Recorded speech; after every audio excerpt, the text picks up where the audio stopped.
Hi everyone. Today I'm going to go through a little bit of information on how to, once you start to get your sketch finalized in your sketchbook, how to bring it over into Photoshop in a way that is easier and takes a few less steps than I think the approach that most people take on this without this information. So once you are happy with your sketch, and this is going to be that sketch 2, looking at brainstorming, sketching out that draft for your project.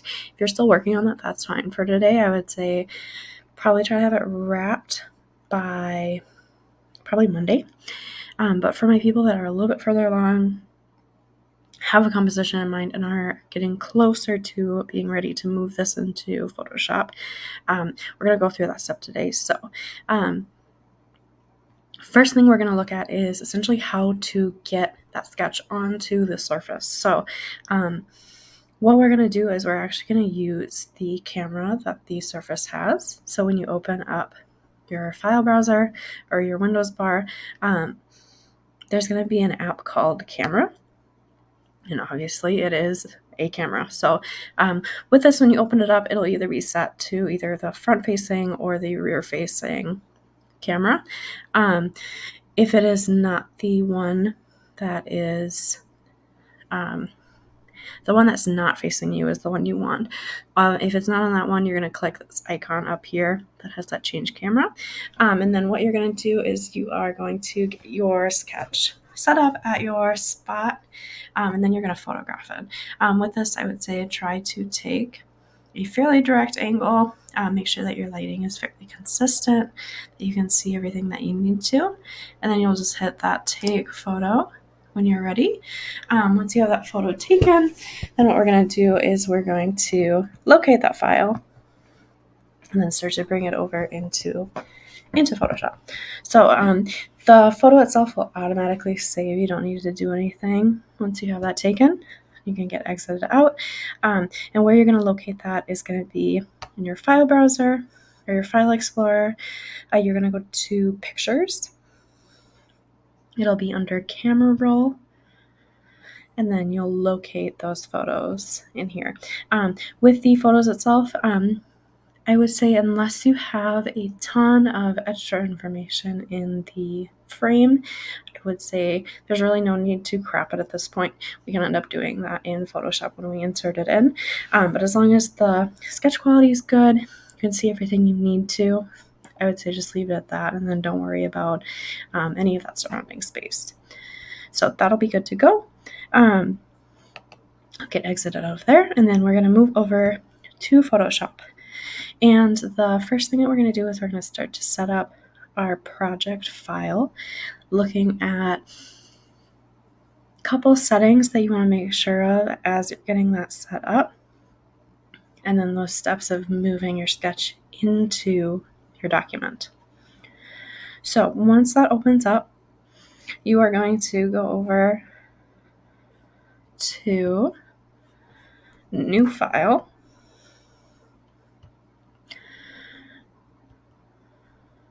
When you click on that, you're going to have the options of creating a new canvas.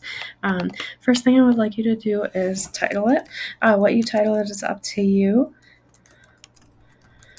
but I would suggest having something with Unit 1, line illustration, or your name present, or a combination of those. The size that we're going to look at is 9 by 12 or 12 by 9. That is just that either or of orientation. You can also, if you have it set one way and then you realize you have it reversed, you can also just switch it down here in that orientation. And then one of the bigger things to note is make sure that you are in inches. Sometimes Photoshop defaults to pixels or points. And if you have it set to pixels and points and then you make a 12 by 9 pixel canvas, it's tiny. And when you go into work with your brushes and when you enter your photo, you're going to notice that everything is just like gigantic in comparison to your canvas. So make sure that's in inches. it just saves you a little bit of time of having to redo it. So just double check, make sure you are in inches.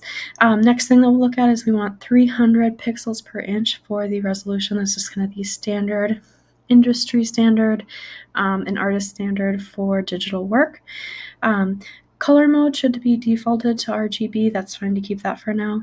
And then background contents is the other one I want you to pay attention to. For right now, just make sure that's set to white. Sometimes Photoshop will set this as transparent. Make sure that you are on that white background. And then everything else should be good. So then you are going to hit create.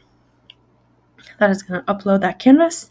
And then the one tab that I want you to make sure you have open is going to be layers. So if you have this where it is more focused on either color and is pushed down your layers, click on layers, get that brought up. You can also, if you go in between, you can size this up so I can see more of that layers tab. For the layers, you're going to notice an initial background is present. This is essentially that very back layer of your project. And then what we're going to do from here is we're going to insert in that sketch. So you're going to go to File, you're going to go to Place Embedded, and then you're going to grab that photo from your camera roll. Once that loads in, then what we're going to do is we're going to get this resized. So right now I can see all that negative space that I don't really want, so I'm going to size that up until I'm no longer seeing that information. And then from here I can kind of move my sketch around until I'm happy with that overall placement. So once I'm happy with that, I'm going to go up to this top tab. You'll see a check mark. You're going to select that. And then you'll notice down here in your layers tab, this has created a new layer with just the photo in it. So the one thing I'm going to have you do before we move into working with brushes is we're going to end up locking this layer so that if, for example, when you're moving between different layers as we get further into the project and you accidentally select your photo, you don't accidentally draw on it and then go to erase and then erase part of your photo. So to lock that, you're just going to look for this little lock icon in that layers tab. You'll notice this little lock icon appear next to that photo. And then what'll happen is when you go in to draw then, is if you are accidentally on that photo, it is going to tell you that you cannot use your brush. So it ends up being really helpful so you don't end up interfering with that layer and then having it be in a layer that we're eventually going to clear out and not see. So make sure that that's locked. The background doesn't have the option to be locked just because sometimes you can change the color and you want it to be kind of an editable thing. So be cautious of your background. Make sure that when you are in your layers and you're drawing that you are not in your background. And then what we're going to do is we're going to create a separate layer. To do that, you're going to go down to this very bottom tab. There's going to be a little square with a plus icon. You're going to click on that. It's going to generate that new layer. You can retitle these. So if I want it to be something different than layer 1, I'm going to tap twice. Excuse me. And then I'm going to rename it, click enter, and then I can start to work in my files. So from here, I'm going to start looking at essentially sketching over my sketch and starting to make some more decisions about what exactly I want to do with my composition. As we get started with this composition, I would say kind of be in the mind of that you are just kind of sketching and practicing for this first day, and then that tomorrow and our not tomorrow, Monday and next week, we're going to look at more of developing that final composition. So we're going to have that. Oh my gosh. Ooh,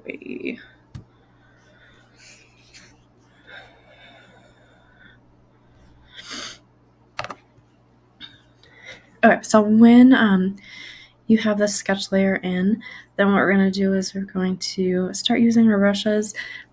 This is a good point where if you want to start to pull on those favorites that you like, this is a good time to do so. Otherwise, I'm going to start to look at my image a little bit closer up. I'm going to start to consider just overall marking. And then one other thing I do want to note is as you set up your layers, oftentimes the sketch will just go like one above the background and sometimes end up in between your background and your photo. Do make sure that your sketch layer is at the very top. Otherwise, when you go to draw, your lines aren't going to appear. So if you're noticing that troubleshooting, you're getting started and you're not seeing your lines, double check, make sure that that sketch layer is above your photo, because otherwise you're not going to be able to see the lines that you're putting down. And then once I have that down, I'm going to start to go through, I'm going to start to draw. And then, like I mentioned, for this first layer, I would say really look at just information, sketching over your current layer, not being too precious about anything just yet, but starting to get some marks down in Photoshop so that as we go through and develop, we have some information to work from in that digital setting. So I'll start to go through. This is also a good point where if you feel like you need a little bit more time to test out the brushes, modifications, settings, kind of overall texture, line quality that you want in your project, this is going to be the layer to do it on. So take that time to really explore, experiment, practice with this layer. This layer is not going to be one that we most likely keep. Is probably one that we're going to eventually erase away. So don't be too precious with it. It's all about just kind of developing, thinking of what you like and what you don't like at this point. And then when you get to a point today where you are ready to save, I would say as we start to work primarily in Photoshop, start to get in the habit of saving. I would say aim for about 5 to 10 minutes. Think of how much work you are willing to lose at a time, and then kind of gauge from there. To save. First time you save, you're going to go to Save As. For the project or the file name, it should be what you labeled it earlier. This is also a good point where if you need to make any adjustments, make those adjustments. The file type should remain Photoshop. And then the other thing that you'll want to look for is in this menu over here, you're just going to get the file in your U drive folder. So right now I don't have access to that because I'm at home and not at school, but you'll go down. You're going to select that file with your username, the class file, and then drop that file into there. And then for my couple people that are waiting on that issue on your U drive, just save it in documents for now.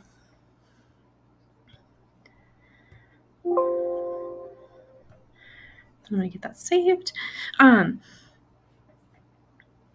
then as you go through, and if you are somebody where you're saving more than once today or over the next couple days, you're going to start to save more frequently, especially as you get more information in the file. For this, you can either go up to File and Save.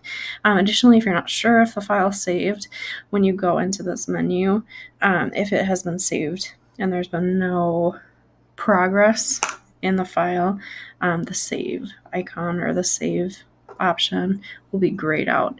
The other option that you can use that is, I think, really helpful when you're working on digital drawing and you don't want to continuously step away from your project, you can also do Control S. This is going to bring up that blue loading menu. Then when I go back into that file save, that's grayed out, so I know it's saved.